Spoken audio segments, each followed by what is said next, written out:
যদি লক্ষ্য করি তাহলে মনে হবে এই কোরআন মনে এই যুগেই নাজিল হয়েছে। কথা বলেন ঠিক কিনা? আমাদের হাত বা ভালো না, কোরআনের বিরুদ্ধে চারা আছে না নাই? আজকে কোরআন তো নাই, স্কুলের সিলেবাসে যে আরবি ছিল তা উঠাই দিচ্ছে, ভালো ভালো অনুশীলনী গুলো উঠাই দিয়া ব্যাঙের ডাক আর ব্যাঙের ডাক আর কিসের ডাক, হাঁসের ডাক শেখানো হচ্ছে। কথা বলেন ঠিক কিনা? মনে রাখবেন মুসলমান, যে বা যারা এই কোরআন থেকে শিক্ষা থেকে বিরত রাখলো আর বিরোধিতা করলো, যারা বিরোধিতা রাখলো যারা করলো কোরআনের ভাষায়, তারা কাফের। তারা কি? যারা বলেন তারা কি? আজ আমাদের দেশে একটা বিদ্যালয় আছে, সেই বিদ্যালয়ের নাম হচ্ছে উন্মুক্ত বিশ্ববিদ্যালয়। কোথায় সেটা? ঢাকা গাজীপুরে অবস্থিত। এই প্রতিষ্ঠানের লোগোতে লেখা ছিল, হে প্রভু আমাকে জ্ঞান দান করুন। কি লেখা ছিল? আমাকে জ্ঞান দান করুন। সেই লোগো থেকে এই কোরআনের আয়াতের অর্থটা কেটে দিয়েছে, কেটে দিয়ে তার প্রতিষ্ঠানে শুধু নাম লিখে দিয়েছে। এবার আপনারা বলেন, এক পদের মুসলমান আছেন, যেই মুসলমানেরা কোরআনের বিরোধিতা কথা হইলে, সত্য কথা হইলে মুখ বুঝে থাকে, সামনাসামনি কয় না, যদি বিপদ হয়ে পড়ে সামনাসামনি কয় না, কিন্তু পিছনে সমালোচনার ঝড় তুলে দেয়। এরকম মানুষ আছে না নাই? আমার বন্ধুগণ, সামনে সমালোচনা করতে পারে না, পিছনে পিছনে করে, এর হাতের দ্বারায়, এর জবানের দ্বারায়, এর পায়ের দ্বারায় ইসলামের ক্ষতি হয়। এইরকম মানুষ আছে না নাই? আল্লাহ পাক বললেন, শোনো শোনো, এইরকম মানুষ কারা? وَإِذَا قِيلَ لَهُمْ تَعَالَوْا إِلَى مَا أَنزَلَ اللَّهُ وَإِلَى الرَّسُولِ رَأَيْتَ الْمُنَافِقِينَ يَصُدُّونَ عَنكَ صُدُودًا। সূরা নিসা 60 নম্বর আয়াত, 5 নম্বর পারা, 7 নম্বর পৃষ্ঠায়, 1 নম্বর লাইনে এটা। আল্লাহ পাক বলেন, ওই সমস্ত লোক মিথ্যা দাবি প্রতিপন্ন করে যারা বলে আমি নবীকে মানি, কোরআন মানি, হাদিস মানি, সব কিছুই মানি। এইরকম ভাবে, এরকম চলাফেরার ভাব দেখে মনে হয় এরকম বুজুর্গ, এরকম সত্যবাদী আর এইরকম মানুষ মনে হয় জান্নাত থেকে পালায় আসছে। কথা বলেন ঠিক কিনা? কিন্তু ওর মধ্যে ডবল ফসল আছে বেশি। ডবল ফসল বুঝেন নাকি? ফাইজলামি বুদ্ধি বেশি আছে। এইরকম মানুষ মনে আমার এলাকায় নাই। আমি তো এই এলাকার সন্তান, আমার এলাকার নাম তো বাজে কিছু মান সম্মান ডুবাবো নাকি? অন্য এলাকায় আছে। আল্লাহ পাক বললেন, যারা এরকম কাজ করে, আল্লাহ পাক বললেন যারা গুনার কাজকে বেশি ভালোবাসে, শয়তান তাদের উপরে আল্লাহ লাগায় দেন। কি লাগায় দেন? শয়তান লাগায় দেন। আল্লাহ পাক বলেন, وَمَن يَعْشُ عَن ذِكْرِ الرَّحْمَنِ نُقَيِّضْ لَهُ شَيْطَانًا فَهُوَ لَهُ قَرِينٌ। সূরা যুখরুফ 34 নম্বর আয়াত, 25 নম্বর পারা, 11 নম্বর পৃষ্ঠা, 1 নম্বর লাইনে এটা। তাফসীর আহসানুল বয়ান থেকে বলছি, যে ব্যক্তি পরম আল্লাহ রাব্বুল আলামিনের হুকুম বাদ দিয়া শয়তানের কথা তার ভালো লাগে, সৎ কাজ বাদ দিয়া ভালো কাজ তার ভালো লাগে, গুনার কাজ তার ভালো লাগে, আল্লাহ রাব্বুল আলামিন বলেন ওই বেটার মিশের মধ্যে ওই ব্যক্তির উপর আমি আল্লাহ পাক একটা শয়তান নাযিল করে দেই। বলেন নাউজুবিল্লাহ। শয়তান ফিট করে দেয়। কি ফিট করে দেয় বলেন?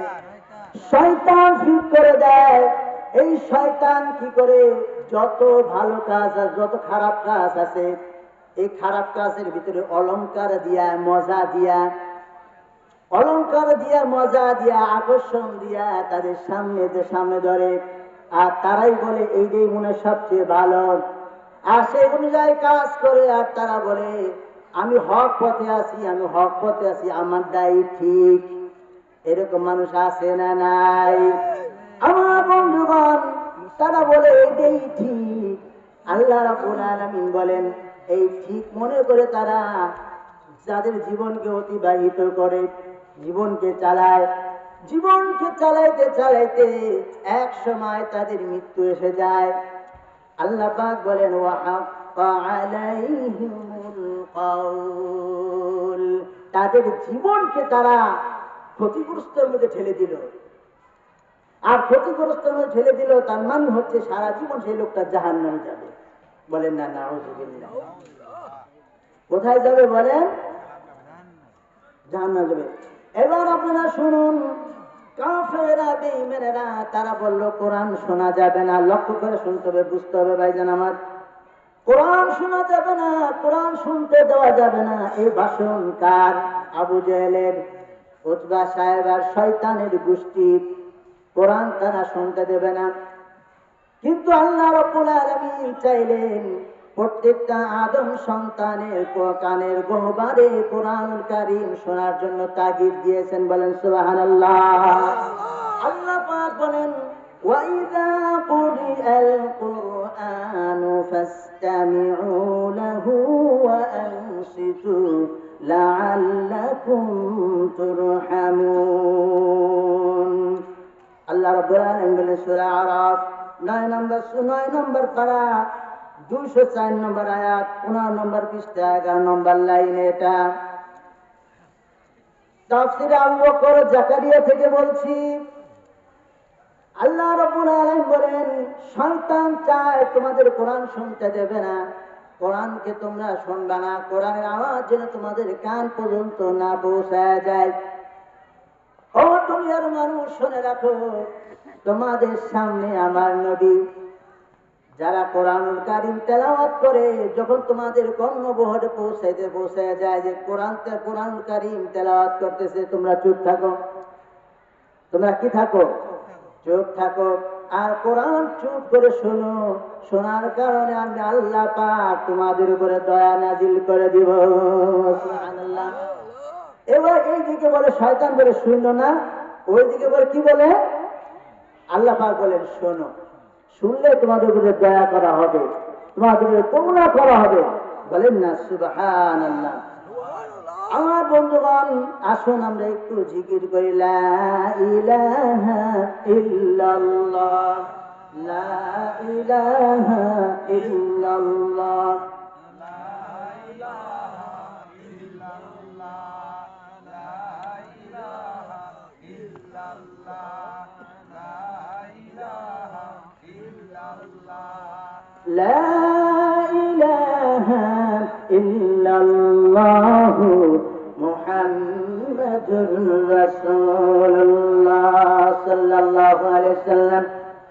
আমার বন্ধুগণ, এই কোরআনুল কারীম শুনেছিল হযরত ওমর রাদিয়াল্লাহু তাআলা আনহু। আবু জাহেল এত চেষ্টা করে কোরআন শোনা থেকে বিরত রাখতে পারল না। তার চেষ্টা প্রচেষ্টা সব শেষ হয়ে গেল। শেষ পর্যন্ত আবু জাহেল ওমরের কাছে বলল, ওমর রে, তুমি যদি মুহাম্মদকে মারতে পারো আর মুহাম্মদকে যদি কতল করে দিতে পারো, দুনিয়া থেকে বিদায় করে দিতে পারো, তাহলে আমি তোমার মন্ত্রী বানাবো, কিংবা 100 কালো উট তোমাকে উপহার দেব। বলেন নাউযুবিল্লাহ। ওমর খোলা তরবারি নিয়ে ছুটে চলছে। লোকেরা জিজ্ঞেস করে কোথায় যাও? বলতেছে মুহাম্মাদের কল্যাণ আনতে যাই। কোথায় যাও? মুহাম্মাদের কল্যাণ আনতে যাই। এবার ওমর খোলা তরবারি নিয়ে যখন নাকি যে খানায় কাবার সামনে গেছে, যাওয়ার পরে এবার দেখে বিশ্ব নবী আকার নামদার তাজদার মদিনা মুহাম্মাদুর রাসূলুল্লাহ সাল্লাল্লাহু আলাইহি ওয়াসাল্লাম নামাজ অবস্থায় কাবার ভিতরে দাঁড়ায় আছে। বলেন সুবহানাল্লাহ।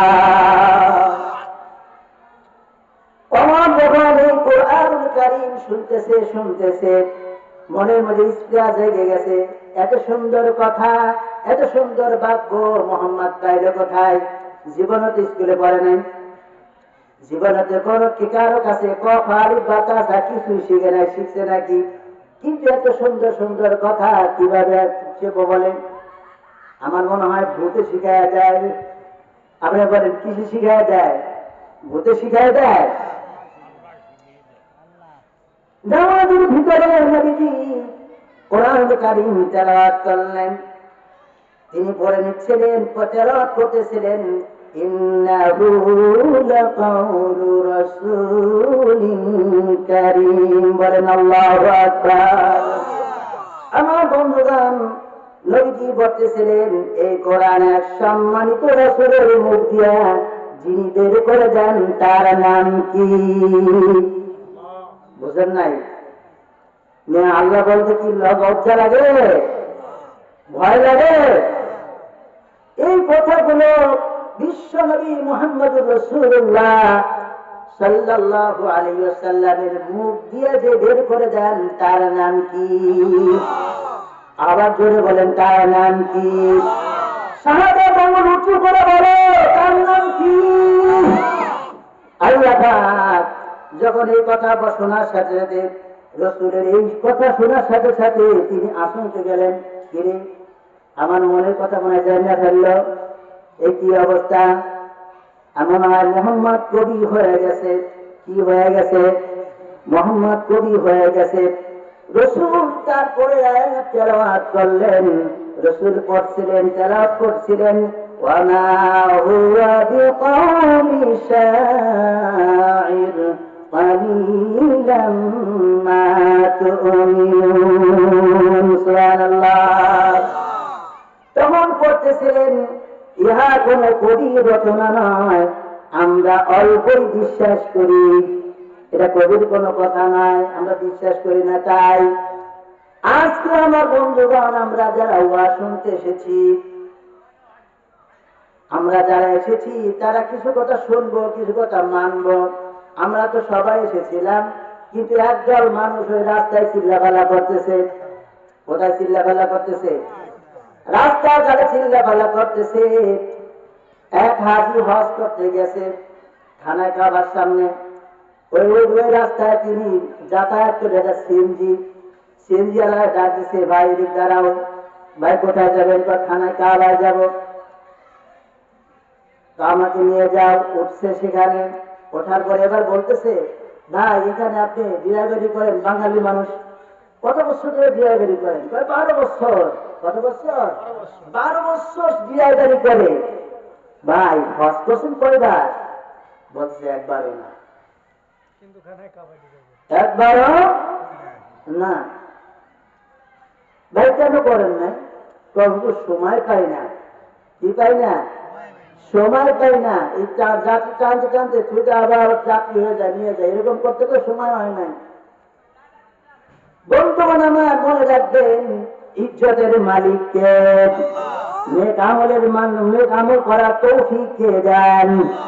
আল্লাহ পাক দেন। নেক আমলের তৌফিক যদি আল্লাহ না দেন, কেউ নেক আমল করতে পারবে না। পারবে কি? আমার বন্ধুগণ, ঈমান যদি মজবুত না হয়, আমাদের তো এমন ঈমান আছে, হোমিও ওষুধ ছিলেন, হোমিও ওষুধ, হোমিও ওষুধের বোতল খায় কতটুকু? এতটুকু থাকে না। এক বোতল পানি দিয়ে কি গোসল হবে? হ্যাঁ, রান্না বান্না হবে? ওজু পানি হবে? বন্ধুগণ আমার, আমাদের ঈমান অতটুকু আছে যে ঈমানের দ্বারা এর মাহফিলে কথা হচ্ছে, রাস্তা থেকে কোরআনের প্যান্ডেল আসতে পারে না। আজ ঠিক না? কথা ঠিক কিনা বলেন? আমাদের ঈমান ততটুকু যে ফজরের নামাজ, ফজর নামাজের সময় মুয়াজ্জিন যখন বলে আসসালাতু খায়রুম মিনান নাওম, আমাদের ঈমান দিয়ে আমরা পারি না সে একটাকে লাথি মেরে দিয়ে নামাজের জামাতে শরীক হতে পারি কি? পারি না। এজন্য আমাদের ঈমান কি করতে হবে? মজবুত করতে হবে, আল্লাহর কাছে দোয়া করতে হবে, আল্লাহ জীবনে যতদিন বেঁচে আছি, আল্লাহ তুমি ঈমানের সাথে রাখো, আমলের সাথে রাখো। আমার বাবা এই কোরআনের সত্যতা দেখে কত ইহুদি খ্রিস্টান পর্যন্ত মুসলমান হয়ে গেল, ঠিক কিনা বলেন? আমার বন্ধুগণ, ডাক্তার মরিস বুকাইলি নাম মনে হয় শুনছেন আপনারা। এই লোকটা 12টা ডিগ্রির উপরে তিনি জ্ঞান অর্জন করছেন, পিএইচডি করছেন। এক পর্যায়ে তিনি কালিমা পড়ে মুসলমান হয়ে গেছে, বলেন সুবহানাল্লাহ। আমার বন্ধুগণ, তাকে জিজ্ঞাসা করা হলো, পর্যটক তারে জিজ্ঞাসা করছে, সাংবাদিকরা তারে জিজ্ঞাসা করলো, ভাই আপনি মুসলমান গ্রহণ করলেন কেন, আপনি অনেক জ্ঞানী। তিনি বলতেছেন, ভাই আমি রামায়ণ পড়েছি, ত্রিপিটক পড়েছি, বাইবেল পড়েছি, ইনজিল কিতাব পড়েছি, তাওরাত কিতাব পড়েছি। আমি গবেষণা করে দেখেছি 100 বছর আগের বাইবেলের সাথে বর্তমান বাইবেলের কোনো মিল নাই। 100 বছর আগের ইনজিল কিতাবের সাথে বর্তমান ইনজিল কিতাবের কোনো মিল নাই। 100 বছর আগের মহাভারতের সাথে বর্তমান মহাভারতের সাথে মিল নাই। আমি মনে মনে ভাবলাম 100 বছর আগের কোরআনের সাথে বর্তমান সাফার কোরআন শরীফের সাথে গরমিল দেখতে পাবো। আমি আরবি শিখলাম ভুল ধরার জন্য। যখন নাকি আমি 100 বছর আগের কোরআন শরীফ তালাশ করা শুরু করলাম, পাই না, কোথাও পাই না। এক সময় মিশরের কায়রোতে জাদুঘরে আমি পেয়ে গেলাম 100 বছর আগের কোরআন শরীফ, 5 ধরনের কম্পিউটার। আমি সেই কম্পিউটার, সেই 100 বছর আগের কোরআন শরীফ ধরার জন্য হাতটা বেড়ে দিলাম, ধরার জন্য হাতটা টান টান করে দিয়েছি, ধরে নিয়ে আসবো। কম্পিউটারে লেখা উঠলো, ডোন্ট টাচ মি, আমাকে স্পর্শ করবে না, আমাকে নাপাক অবস্থায় স্পর্শ করা যায় না, আমাকে অপবিত্র অবস্থায় স্পর্শ করা যায় না, আমাকে স্পর্শ করতে হইলে পবিত্রতা অর্জন করতে হবে, কারণ আমি হলাম স্বয়ং আল্লাহ পাকের কোরআন। বলেন সুবহানাল্লাহ। আমি পেয়ে খুশি হয়ে গেলাম, মনে হয় এখনই আমি এদের ভুল ধরে আমি মুসলমান জাতির বুকের সামনে দাঁড়িয়ে বলবো, ওয়ান দা ওয়াল, আমি ঠিক তোরা ঠিক না, ভুল ধরে। ডক্টর মরিস বুকাইলি বললেন, আমি ওই 100 বছর কোরআন আগের কোরআন শরীফ নিয়ে বর্তমান কোরআন শরীফের সাথে মিলান শুরু করলাম। শোনার পরে শোনা, পৃষ্ঠার পরে পৃষ্ঠা, আয়াতের পর আয়াত, নুক্তার পরে নুক্তা, জবরের পরে জবর, জের জবর পেশ, সব মিলান শুরু করে দিলাম। আমি ডক্টর মরিস বুকাইলি সেই আল্লাহর কসম খায় বলি, ওয়াল্লাহি তাল্লাহি বিল্লাহি, যদিও 100 বছর আগের কোরআন শরীফ আর এটা হলো বর্তমান সাফার কোরআন শরীফ, 100 বছর আগের কোরআন শরীফের সাথে বর্তমান কোরআন শরীফের কোনো একটু পার্থক্য আমি পাই নাই, ভুল ধরতে পাই নাই, একটা নুক্তার পর্যন্ত ভুল ধরতে পাই নাই। আমি এই সততা দেখে আমি মসজিদের ইমাম সাহেবের কাছে আসলাম। ইমাম সাহেব, এতদিন যা করেছি, ভুল করেছি, কোরআন শরীফের ভুল ধরতে গিয়ে আমার সারা জীবনের ভুল ধরা খেয়ে গেছে।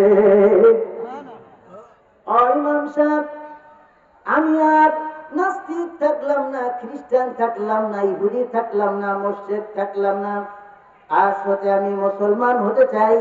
ও ইমাম সাহেব, আমাকে পড়ায়া দেন লা ইলাহা ইল্লাল্লাহু মুহাম্মাদুর রাসূলুল্লাহ সাল্লাল্লাহু আলাইহি ওয়াসাল্লাম। আমার বন্ধুগণ, এরা উমর মনে মনে ভাবছে, এই কথাগুলো মনে হয় গণকের ওয়াজ, মনে আছে নাকি? মনে মনে ভাবতেছে, মনে হয় গণকের কথা। আল্লাহ রাসূল তখন পড়তেছিলেন, ওয়ালা বিকাউলি কাহিন কালিলাম মা তাযাক্কারুন, ইহা কোন গণকের কথা নয়, তোমরা অল্পই অনুধাবন করো, এটা কোন কবির কথা না, কোন গণকের কথা না। তাহলে ওমর রাদিয়াল্লাহু তাআলা আনহু মনে মনে ভাবছিলেন, কার কথা, কার কথা, কার কথা? এটা জিনের কথা নয়, গণকের কথা নয়, এটা কোনো কবির প্ররোচনা নয়। তাহলে কি হবে? এটা কার কথা হবে? রাসূল কারীম সাল্লাল্লাহু আলাইহি ওয়াসাল্লাম তেলাওয়াত করলেন, তানজিলুম মির রাব্বিল আলামিন। আল্লাহু আকবার। এই কথাগুলো যার, যিনি আসমান এবং জমিন বানিয়েছেন, আকাশ চন্দ্র সূর্য সব কিছু বানিয়েছেন, যিনি হলেন নিখিল জাহানের প্রতিপালক আল্লাহ রাব্বুল আলামিনের কথা। হযরত ওমর রাদিয়াল্লাহু তাআলা আনহু দৌড় দিলেন, বাড়ি যায় বলতেছে, বিবি বলতেছে, কি স্বামী, কি হয়েছে? ওমর রাদিয়াল্লাহু তাআলা বলতেছে, স্ত্রী রে, আমার গায়ে হাত টাচ করো, দেখো আমার জ্বর এলো কিনা। তো না, ঠিক তো আছে। হাঁপাচ্ছেন কেন? কে দাবত দিছে? বা কেউ দাবত দেয় নাই। মুহাম্মদকে হত্যা করতে গিয়ে কোরআনের বিরোধিতা করতে যায় আমি কোরআনের কর্মী হয়ে বাড়ি ফিরে এলাম। হযরত ওমর ওই কাফের অবস্থায় কোরআন বুঝলেন, কোরআন লক্ষ্য করে শুনছেন, এই জন্য কোরআন বুঝছেন। আর কোরআন লক্ষ্য করে শোনার কারণে আল্লাহ রাব্বুল আলামিন হেদায়েতের নূর ওমরের সিনাকে কুফরি দূর করে দিয়ে ঈমানের নূর ঢুকায়া দিয়েছে। আজ যদি আমরা এই কোরআন শুনতে পারি, আর কোরআন অনুযায়ী আমাদের পারিবারিক জীবন, রাষ্ট্রীয় জীবন, সামাজিক জীবন, আমাদের যদি পার্লামেন্ট কোরআন দেওয়া হয়, এবার আপনারা বলেন, কোন ঘুষখোর থাকবে, কোন জেনাগুর থাকবে, কোন অবচয়কারী থাকবে? শয়তান বলবে আমার এখানে স্থান নাই, এই যেখানে আল্লাহর দ্বীন কায়েম হয়ে গেছে ওইখানে আমি শয়তানের কোনো প্লেস নাই। কথা ঠিক কিনা? আল্লাহ পাক বলেন, মানুষ যখন এই ইরাদা করবে, ওয়ালাউ আন্না আহলাল কুরা আমানু ওয়াত্তাকাউ লাফাতাহনা আলাইহিম বারাকাতিন মিনাস সামাই ওয়াল আরদ। যদি সেই লোকেরা, সেই দেশের মানুষেরা কোরআনকে মানে, আমি আল্লাহর প্রতি যদি তারা ঈমান আনে, তাকওয়া অবলম্বন করে, আকাশ আর জমিনের রহমতের দরজা আমি আল্লাহ তার জন্য খুলে দিব। ভাইরা, অসমাপ্ত কথাগুলো সমাপ্ত করে দিলাম। যদি আল্লাহ তো আরো কোথাও যদি এমন তৌফিক দান কথা বলার, বাকি অংশগুলো শুনিয়ে দিব। আপনারা কষ্ট পারেন আমার দ্বারা। আমার এই এলাকায় বাড়ি, আমার জন্য দোয়া করবেন। এলোমেলো ভাবে যে কথাগুলো বললাম, আল্লাহ তাআলা যেন সঠিক সঠিক কথাগুলো আমাদের আমল করার জন্য তৌফিক দান করেন। আপনারা আমার জন্য দোয়া করবেন, আমি আপনাদের জন্য দোয়া করব।